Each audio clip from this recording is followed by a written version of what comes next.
Hey, Trish. Hey, Diane, how's it going? I'm okay. Well, there's this one thing that has been getting under my skin.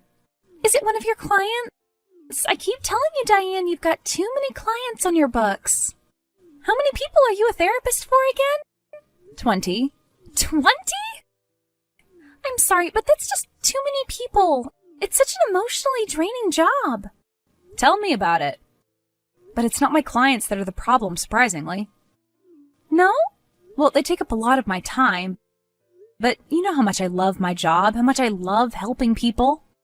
I know, Diane. You truly are one of the kindest people I know. But my point is that you give too much. You need to take some time for yourself. I know how hard you work because I used to be one of your clients. We broke therapist-patient confidentiality rules there, didn't we?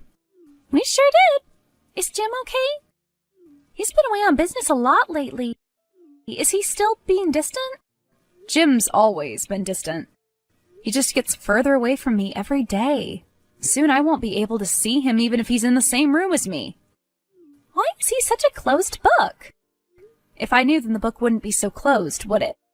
Fair enough. So, what is getting under your skin then? Look at me, being the therapist now. How the tables have turned.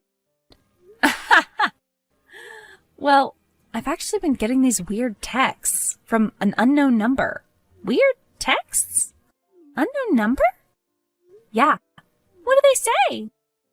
Well, the first one was kind of cryptic. It just said, "Hey, Diane, I know something you don't know." That doesn't sound very cryptic to me. Sounds pretty straightforward and to the point. Yeah, I suppose so. I guess it just confused me. Why?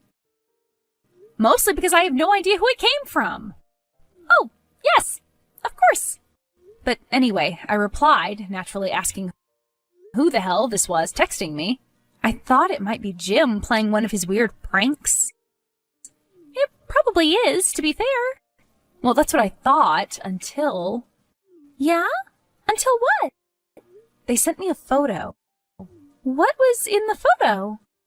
It was a photo of lingerie next to some feet. The feet definitely belonged to a woman. So, definitely not Jim, then? Well, I hope not. I screen-grabbed the text message with the photograph and sent it to Jim. He had no idea what was going on. He said that most likely they had the wrong number, but I reminded him that the original message explicitly mentioned my name. One of your clients, maybe? I have all their numbers. Come on, Diane, this is the 21st century. People can have 2 phones these days. I know, but I don't think any of my clients would play around like this. Did you get any more messages after that? Yeah. And this is when things started turning really weird. I got a message saying, "I know what you did." That's so creepy. What did you do? I don't know. I asked the same question. But then they just texted me this name I hadn't heard in years. What name? Do you remember Josh Vandecourt? That client of yours that went missing? Yeah. I was recovering from my operation and couldn't see him, and then he disappeared. I thought you weren't seeing him anymore because he had said he had been violent towards his wife. Well, that was the real reason, but I used my operation as an excuse. I couldn't help Josh anymore, but I felt bad about it. So do you think Josh is the person that is texting you? From where? Hiding? It seems plausible. Maybe a little far-fetched, but plausible. I mean, maybe, but the cops were searching for him for months. They couldn't find a trace of him. Do you think maybe you should contact them? Who? The police? It was more than 5 years ago. I don't think they would look into it. But maybe they could find out who the number belongs to. I really don't think they would bat an eyelid. People receive strange messages from strange numbers all the time. Well, anyway, I've ignored whoever it is. I've blocked the number. You've blocked the number? Yeah, shouldn't I? Well, if it is Josh trying to reach out, after all these years, don't you think you should find out who it is? If it's actually him? But the text seemed kind of threatening, no? Yeah, but Josh was kind of threatening. And if it isn't him, then whoever it is must know something about him. I you should unblock the number and find out some more.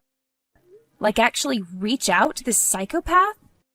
Yeah, text them and find out a bit more about them. If it is Josh, then it will become pretty obvious soon enough. Yeah, Josh was a character. Trust me, Diane, do it. If it turns out this person is just a random creep, then go ahead and block the number.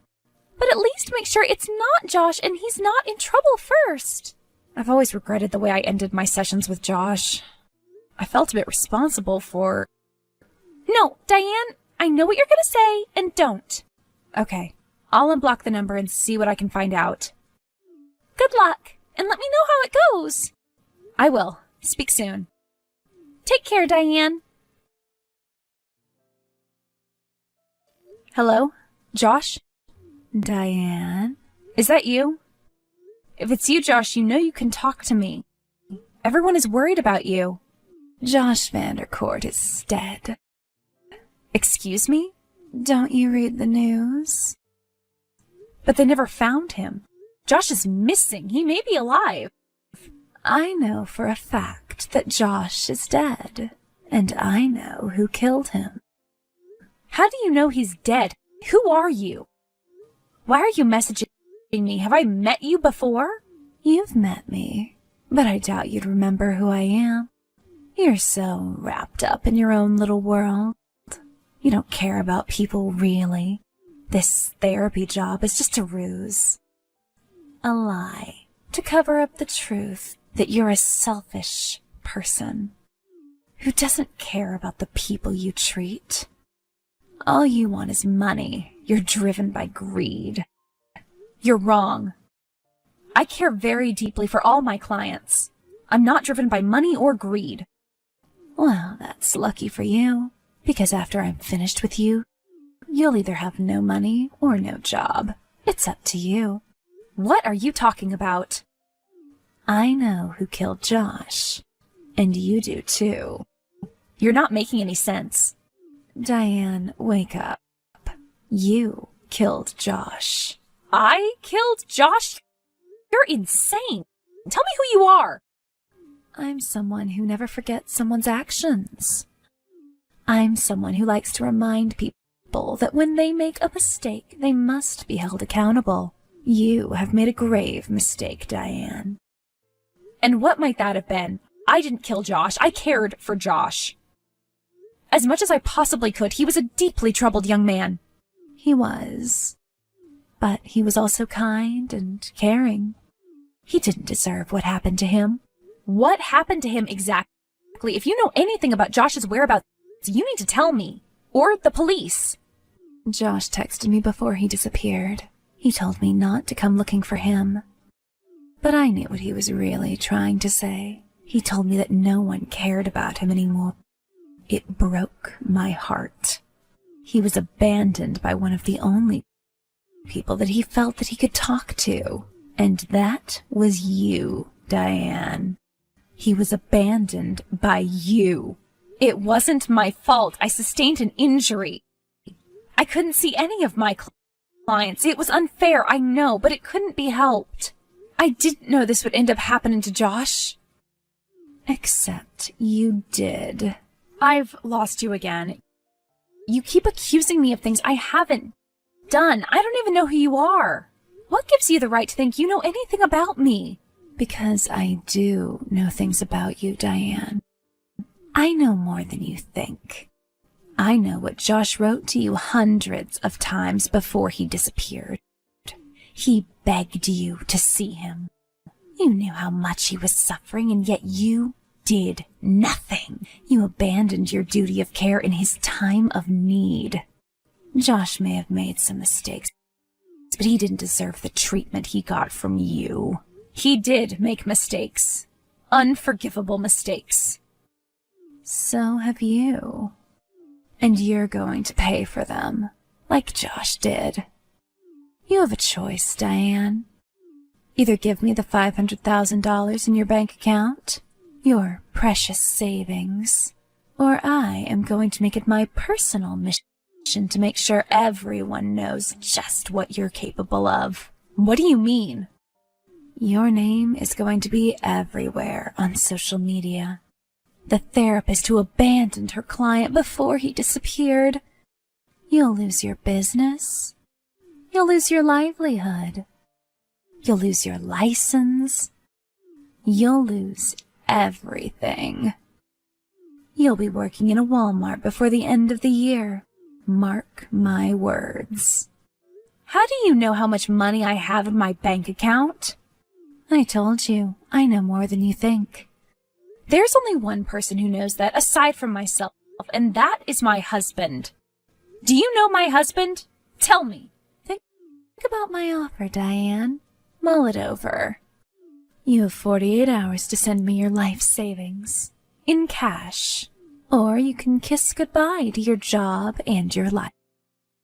You're making a grave mistake. I won't be blackmailed. I'm going to find out who you are and you will be arrested.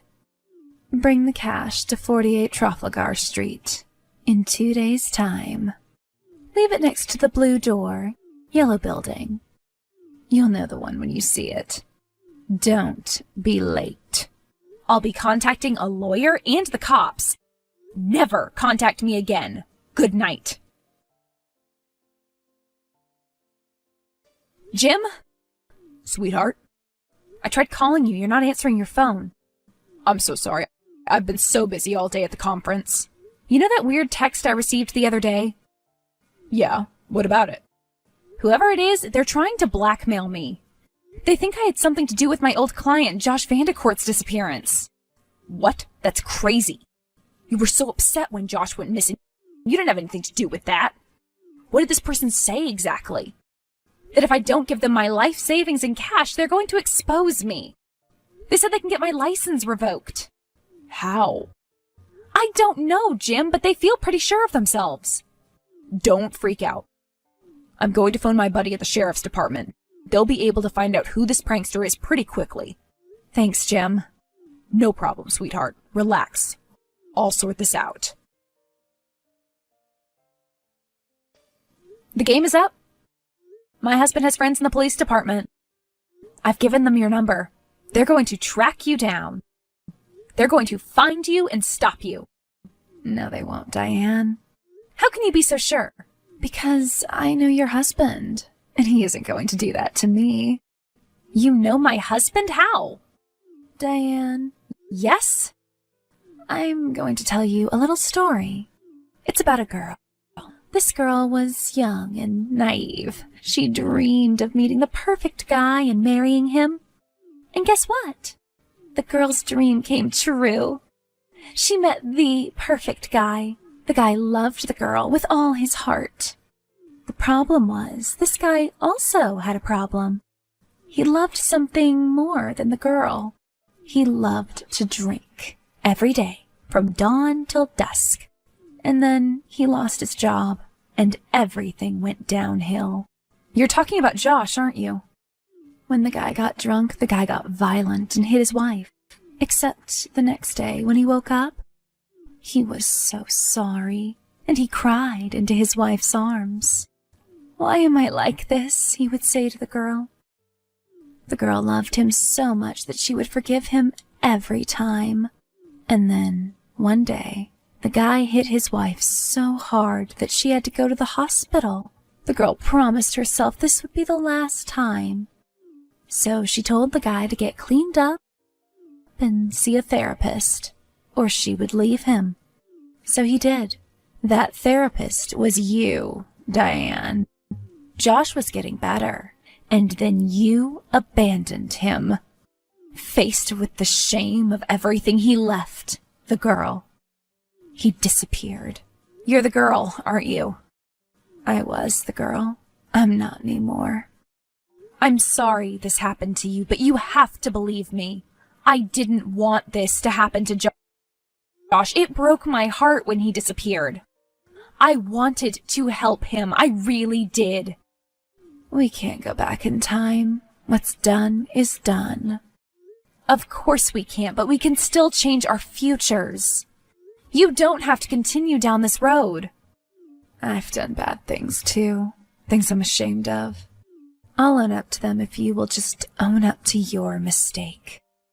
You had a part in Josh's disappearance. You just don't want to admit it. Okay, I will own up. I have owned up. I'm sorry this happened to you. Good. Apology received.